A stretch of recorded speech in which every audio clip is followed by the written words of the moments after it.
Hi, I'm Amelia Dale. I'm 21 years old. I'm from Vancouver, Washington, and I'm studying Communications and Mass Media Studies.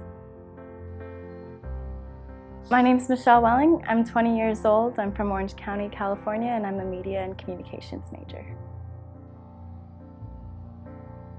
Hi, I'm Patrick Lehman. I'm from Matawan, New Jersey, and I'm 20 years old, and I'm a television production major.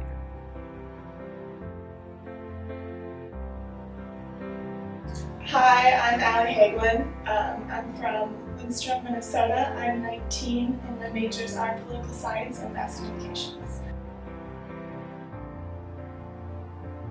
My decision to study abroad came from my desire to just travel. I love the world and I love meeting new people, and I thought it would be a really great way to try both. And what better time in my life than to do it when I'm in school and I'm young and I'm passionate about education, and so that's why I picked to come to England. I always wanted to see a different country and get a little bit more culture. Where I'm from, it's pretty boring. So I just decided that coming to a different country and seeing more out there in the world was probably a good idea. The reason I decided to study abroad is pretty well encompassed in this quote by John Muir, and that is, "The world is big and I want to have a good look at it before it gets dark."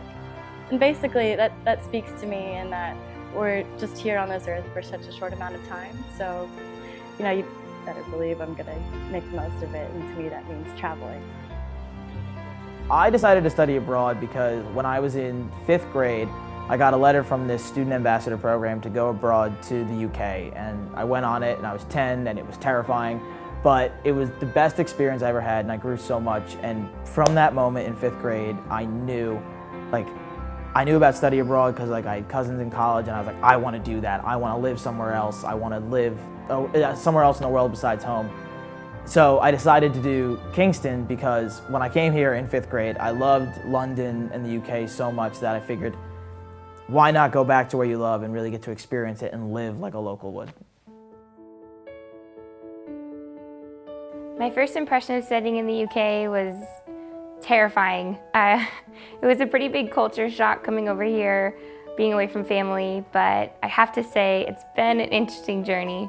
I think the thing that makes it the most interesting is just life over here on this side of the pond just brings about so many different people and so many different cultures. It's definitely a melting pot, and back home in my little town, you get a lot of the same old, same old. I like the difference, I like the change. It was just definitely something to adjust to.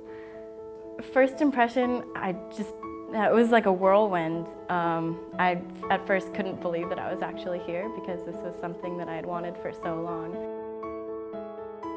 Something that surprised me when I initially came, or even as I've been here for a while, it's nothing major is very different, but it's a lot of the little things. Some of the word differences, or one of the things I found really strange was the gas stations. When you're in the States, there's a gas station on like every street corner, and here it's actually hard to spot one out, or I don't know, it's just like odd things like that. It's nothing huge or major, it's kind of like the little things that you notice that are different. I think what surprised me most was that before I came and I was looking up things, I saw how far outside of central London that Kingston was, and it really had me worried, like, is there going to be things to do? Am I going to be able to get into London? Am I going to be occupied for these 4 months that I'm going to be here? So when we got here and I started walking around the town and seeing like Bentals and like Market Square and things, I was really surprised and quite happy to see that like people were everywhere, and there's a ton of shops and everything's going on. There's musicians playing, and it's just a very vibrant area. So it was a good, very, very happy surprise for me. Something that's really going to stick out in my mind forever is my initial plane ride over to the UK. And I remember looking out the window and seeing the Thames for the first time, and just seeing the river and the city just winding underneath this plane that was carrying us all to London. I couldn't believe that I was actually there, and that's something that I'm going to remember forever.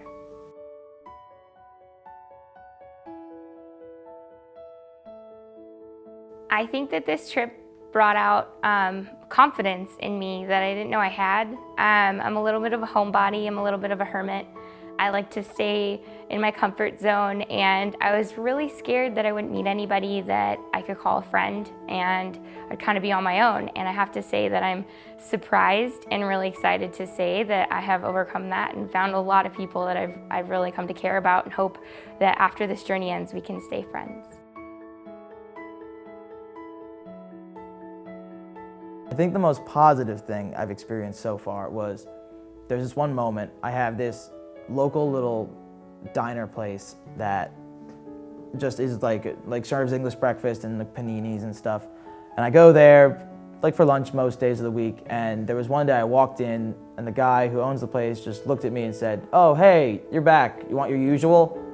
And that was so cool to me that like I was actually a local and I actually adjusted here and it wasn't a struggle anymore. I was like in the flow of things, and that was a really cool, like really positive experience for me to say, hey, you can go anywhere in the world and make it and not completely fall apart and need to run home.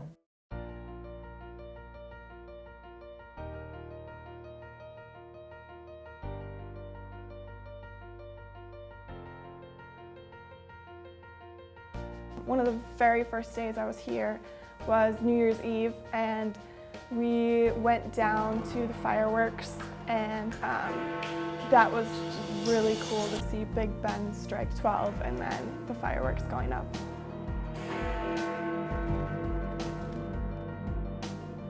They were right over we got our spot right by Big Ben, and we got to watch the clock strike midnight, and that was when I got this feeling of like I'm exactly where I'm supposed to be. Like this is the city I want to be in. This is such a cool memory that I'm gonna have for the rest of my life. I mean, who else gets to watch Big Ben strike midnight? I mean, that's too cool. I think I'm gonna miss the fact that I can go on a train for an hour and go explore a teeny tiny town that's got so much history, or fly to another country and have that access. I'm gonna miss the culture of living here and going to a pub on Tuesday because I can, and people do that, and watching football games on Sundays and meeting locals and just experiencing that kind of life. I'm gonna definitely miss that. Something I'm definitely going to miss is the accessibility to travel. You know, when you're in the UK, you're in this position where you have over 30 countries within a 1 to 2 hour plane ride away, and you can't really say the same for the States. I think I'm gonna miss the most is just I don't know, it's just, I can't put a word, but it's the atmosphere. It's just the atmosphere of London. There's no city like it. I mean, I live and work around, I live around New York and I work in New York. I go to school right outside of Philadelphia, but there's nothing like the feel and the style and everything of London. It's just something that I've never experienced anywhere else in the world, and I don't think I ever will. Was this worth it? This whole experience is definitely worth it. This is definitely worth it. This was well worth it.